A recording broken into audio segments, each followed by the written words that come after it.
says the wrong. You need to deal with someone who's honest. When someone is honest, you have peace of mind. You know this person is genuine. He's not cheating. He's not lying. He's not a counterfeit. Honesty is important in life. And therefore with God we have to be honest too. God is honest with us. The promises that He gives, the gifts that He sends, He's honest. But we also have to reciprocate with God. It's not enough for the God to be a good God. It's not enough. It requires we to be good too, to reciprocate with that good God. If God is only good and I'm not good, I'm not going to benefit from Him. I'm not going to feel Him in my life. I have to reciprocate with Him. When it comes to a relationship with my Lord, first and foremost we have to be honest. Sometimes in this life, we can spend some time, we can have friends, family members, we can be dishonest with them. We can cheat, we can lie, we can pretend that we love them, but in fact we do not love them. Okay? But when it comes to God, God is different. Sometimes we can get away with a relationship, a human relationship. Some people live as a husband and wife for many years, but one of them is dishonest. He's not telling his partner or her partner the truth. And they can get away with it. But later on, they will be discovered. Imam Ali alayhi salam says you cannot cheat. He says you cannot cheat for a long time. You cannot mislead or trick or deceive people for a long time. You can't. You may do for a short period of time, but not for a long period of time. Because it will appear on your tongue, on your face, on your gesture, on your movement. It will appear. People would realize. At the end, they will realize that this person is not honest. It takes some time. But with God, we cannot trick God. We cannot deceive God. God knows about us. God says, هُوَ أَعْلَمُ بِكُمْ. He knows you the best. Nobody knows us better than God. هُوَ أَعْلَمُ بِكُمْ إِذْ أَنْشَأَكُمْ مِنَ الْأَرْضِ. He created you from this earth. وَأَنْتُمْ أَجِنَّةٌ. You are fetuses in your mother's wombs. Before you came into this life, God knows everything about you. He knows you best. God says, يَعْلَمُ خَائِنَةَ الْأَعْيُنِ وَمَا تُخْفِي الصُّدُورِ. Whatever the heart conceals, you cannot read my heart, neither I can read your heart. We can't read each other's hearts, but God does. This is His job. وَمَا تُخْفِي الصُّدُورِ. Whatever we conceal in our inner conscience, inner heart, He can read. يَعْلَمُ. He knows exactly what goes in your mind. He knows exactly about your intentions. With God, you cannot cheat. The other verse in the Quran says, وَلَقَدْ خَلَقْنَا الْإِنسَانَ وَنَعْلَمُ مَا تُوَسْوِسُ بِهِ نَفْسُهُ وَنَحْنُ أَقْرَبُ إِلَيْهِ مِنْ حَبْلِ الْوَرِيدِ. It is us who created man. It is us who know what his soul whispers to him. تُوَسْوِسُ بِهِ نَفْسُهُ. And verily we are closer to Him than His jugular vein. So with God we have to be honest. When we speak with God, when you pray, when you have a conversation with God, if you want to feel His presence in your life, number one condition, you have to be honest with God. My friends, all these events throughout the year, religious events, such as the month of Ramadan, the nights of Qadr, destiny, the night of Mid-Sha'ban, these holy nights of Muharram, Thursday night, which is tonight, all these holy nights, even when you go to Hajj, the day of Arafat in Hajj, when you stand in the desert of Arafat in Hajj, all are intended for one thing, and that thing is to confess your sin to your Lord, to admit, to plead guilty, to tell him exactly what you did. The name Arafat comes from i'tiraf, confession. In Islam, we do not confess to our partners, to our friends, to our children. We don't, because we need to protect our honor and dignity. We do not confess to a Maulana or Sheikh or Sayyid or a priest or monk or rabbi. We don't. We confess to someone who is protective of us. He's very confidential. He doesn't share. He doesn't share what you confess to him with anyone. One of the characters of God, غَفَّارُ الذُّنُوبِ سَتَّارُ الْعُيُوبِ, is not only forgiving of sins, but he also conceals your faults, your mistakes, your errors, your poor choices. Does not share them with anyone. The hadith says, at the time of death, when we die, God is going to send us a message when we are dead. When people are gathered around our janazah for the janazah prayers that you see here almost every day in the cemetery for our funeral, God is going to send us a message. The message says, عبدي لقد سترت عليك ذنوبا لو علم بها أهل الأرض لما وروك. My servant, do you know how many times I protected you? I did not expose you. I protected your honor and your dignity. I did not share this classified information about you, what you did, the great sins, the grave sins that you committed, the shameful acts that you committed. I kept them secret. I did not share them. If I had revealed them to people, nobody will participate in your janazah. They will abandon you. They would leave you without burial. Without burial. But out of mercy and love, merciful Lord, I protected you. I protected you. In the dua we sometimes recite in the qunut, Ya man adhara al-jameel wa satara al-qabih. Oh my Lord, loving Lord, who always outshine, who always bring about the good side of me, and he hides the bad side of me, the qabih, the ugly. He does not expose me. Subhanallah. He doesn't expose me. This is the character of God, always.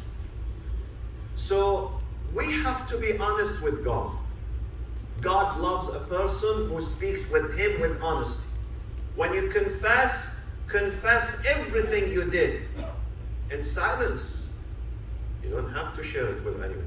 God knows. Sometimes you don't open your mouth. It goes in your mind, in your heart. God knows. But be honest with him. When you commit a sin, don't tell him, God, I did not commit that sin. When you did something knowingly, something wrong, knowingly, don't say, God, I did not know. Don't lie. If you don't lie with God, if you are honest with God, if you are very open with God, if you share every feeling you have with God, you will feel his presence in your heart.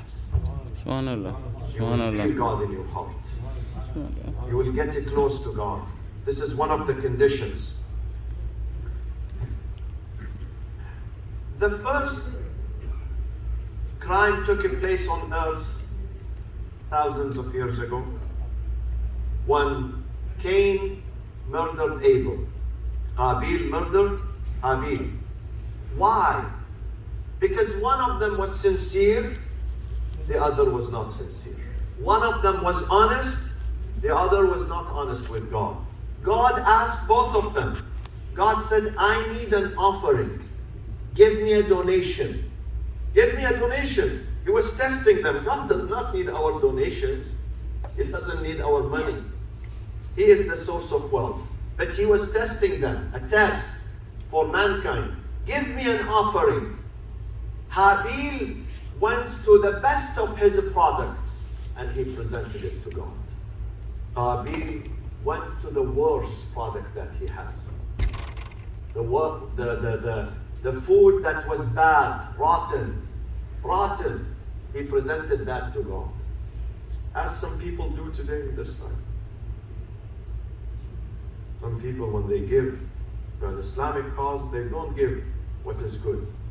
Something old, shabby, out of order, broken. This is exactly what Qabil did. He was not honest with God, thinking that God does not distinguish, does not understand. God says, فَتُقُبِّلَ مِنْ أَحَدِهِمَا, we accepted the offering of Habil, وَلَمْ يُتَقَبَّلْ مِنَ الْآخَرِ, we rejected the offering of Qabil, because we know Habil was honest and that one was dishonest. Why Imam Hussein was victorious?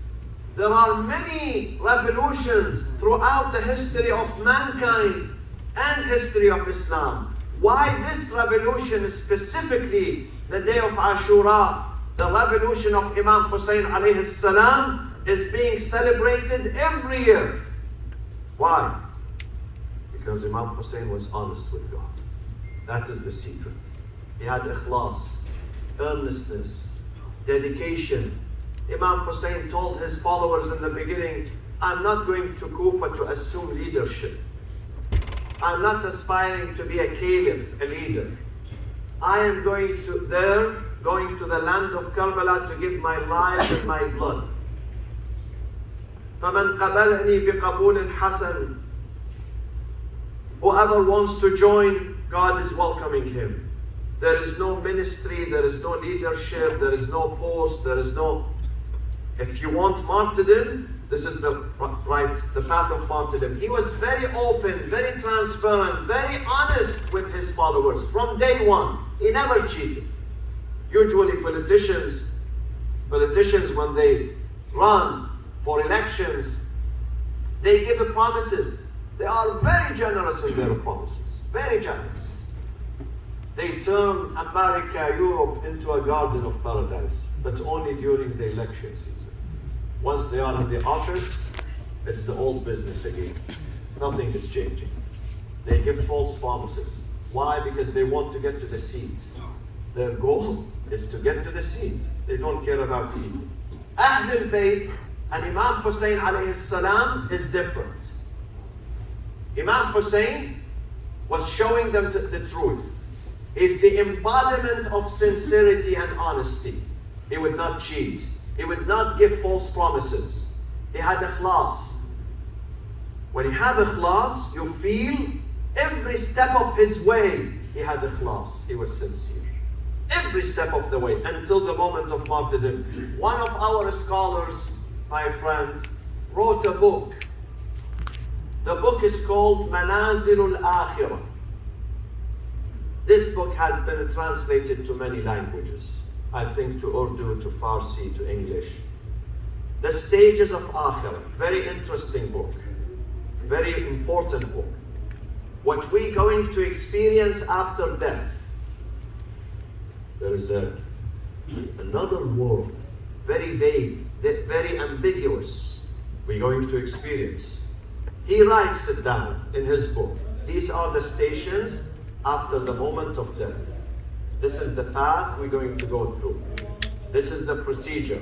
This is what we're going to see. This is what we're going to hear. Manazilul Akhirah, very interesting book.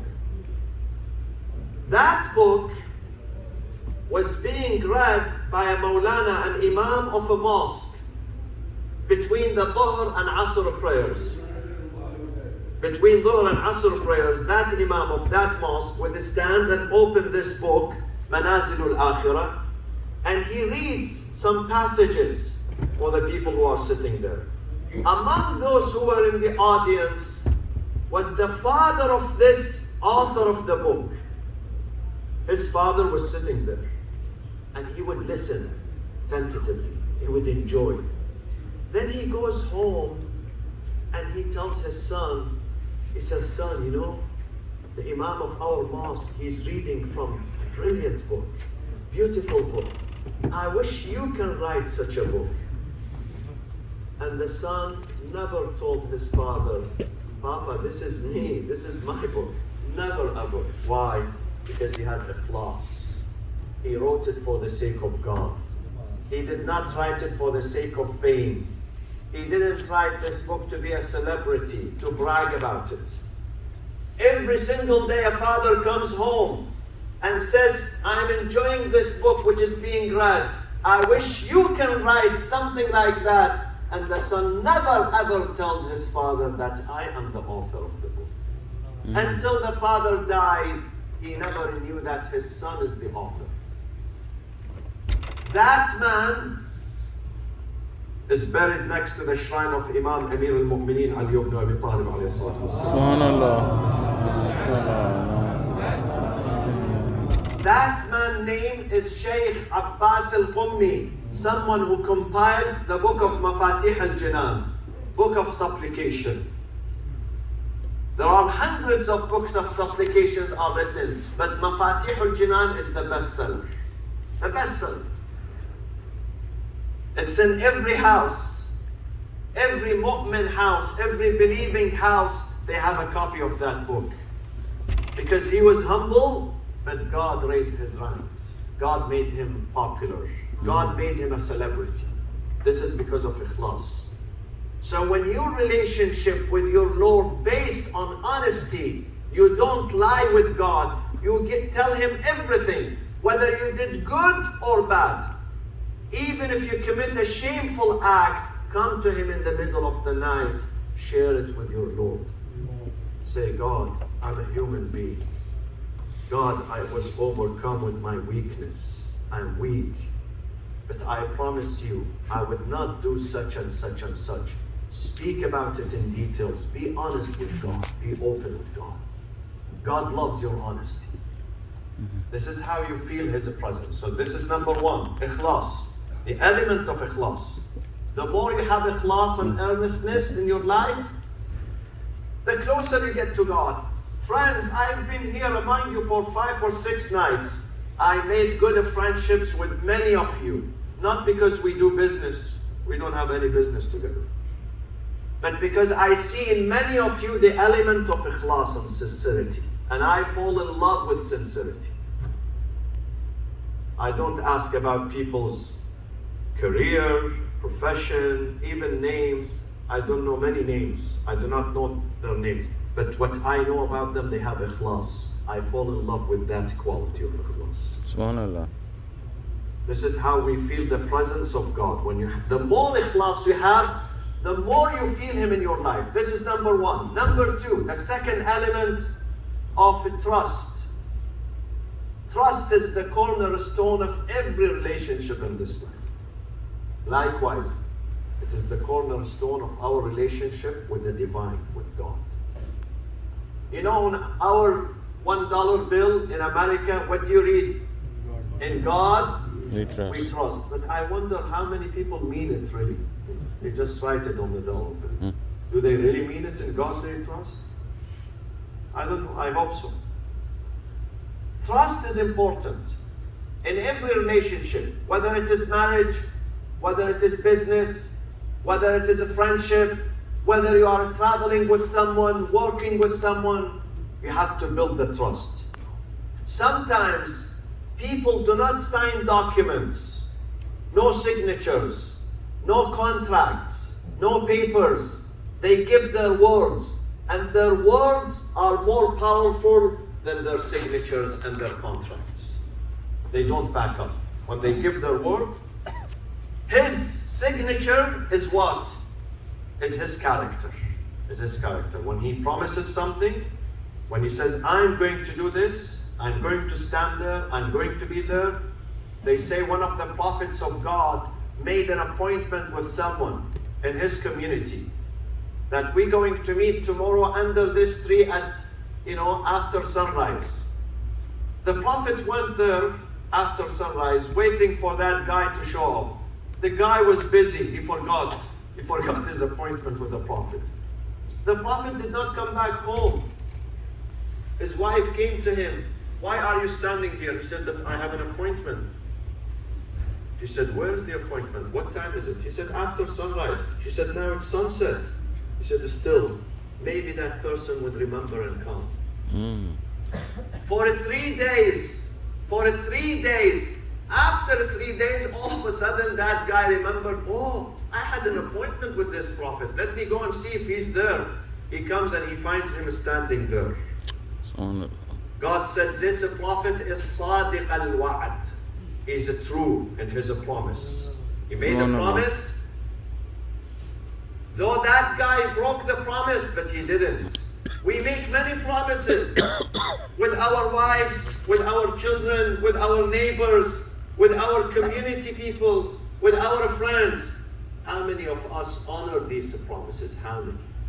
This is the essence of Iman. The essence of Iman is not just standing and bowing and prostrating 5 times a day. Though this is important, the essence of Iman, when you stand, when you live up to your promise that you made.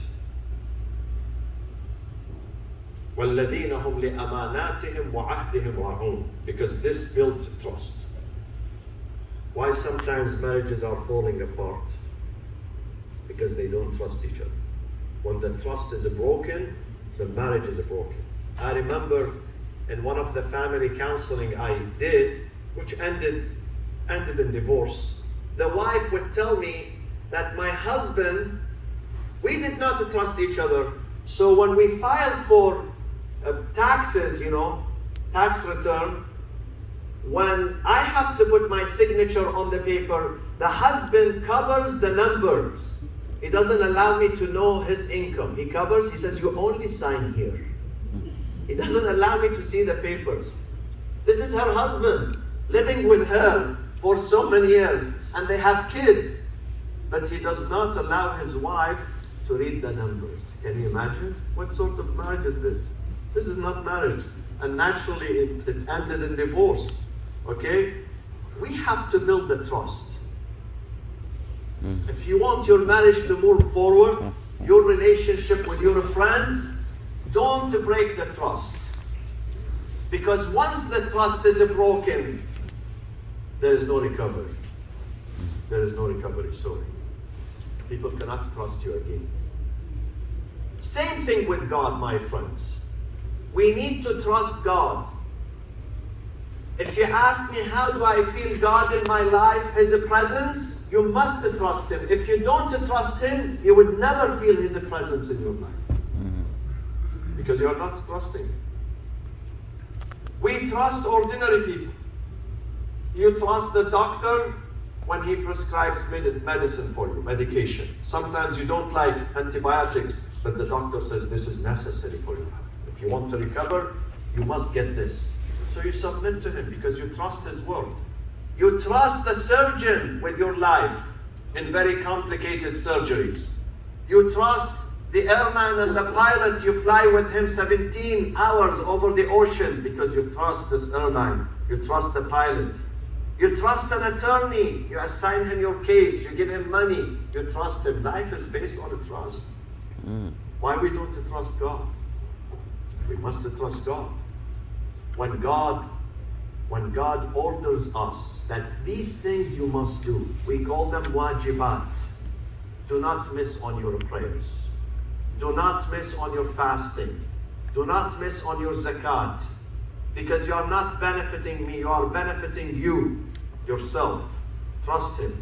When God says, وَلَا تَقْرَبُوا الزِّنَا, do not approach fornication. Do not approach khamr, wine. It's not because it's going to hurt Him. It's going to hurt me if I commit these things. We have to trust Him. We have to trust the promises He made in the Quran. God says in the Quran, إِنْ أَحْسَنْتُمْ لِأَنفُسِكُمْ, chapter 17, Surah Al-Isra. وَإِنْ أَسَأْتُمْ فَلَهَا. If you do good to anyone in this life, you are doing good to your own self.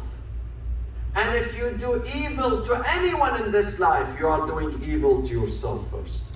One day Imam Ali alayhi salam said, I never...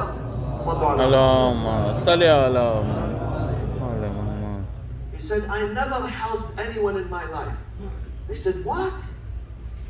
You dedicated your entire life to helping people, serving people, and you say, I never? He said, no, but read the Quran.